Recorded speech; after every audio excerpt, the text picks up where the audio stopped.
দুর্গা সেজেছিল দুর্গা সেজেছিল মিতুল। আমি কি ঠিক বলছি?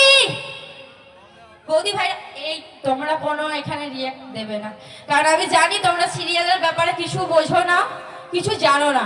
শুধু দেখেছো যে ব্যানার হয়েছে, মেলা কমিটির সদস্যরা বড় বড় হোর্ডিং দিয়েছে, অমুক জায়গায় একটা প্রোগ্রাম হবে, সুন্দরী সুন্দরী মেয়েরা আসবে, দেখতে চলে এসো। ঠিক বলেছি? একদম আমি জানি আমি ঠিক বলেছি, তোমরা না বললেও। যাই হোক, এটা আমার বৌদি ভাইদের জন্য। বৌদি ভাইরা কারোর মনে পড়েছে?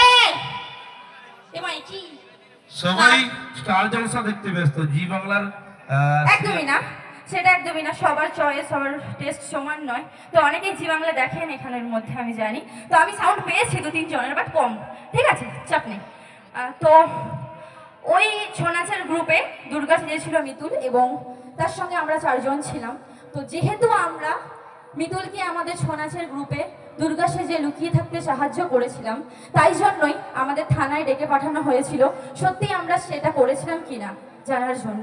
তো সেই মোমেন্টে আমাদের ডায়লগ থানায় ম্যাডামের সামনে,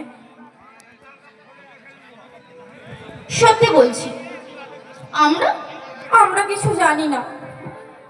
আসলে ওই দিন একটা বউ এসে আমাদের বলল ভারী বিপদ, দলের মধ্যে ঢুকে পড়ে মেলা থেকে আবার বেরিয়ে যাবে। আর আমরা কিছু না বুঝেই ওনাকে সাহায্য করে ফেললাম। আমরা বুঝতে পারিনি ম্যাডাম, ওনাকে সাহায্য করতে গিয়ে আমরা নিজেরাই বিপদে পড়ে যাব। আমাদের ক্ষমা করে দিন ম্যাডাম, আমাদের আর হবে না, আমাদের ক্ষমা করে দিন। That's it. হয়তো চালিয়েছে।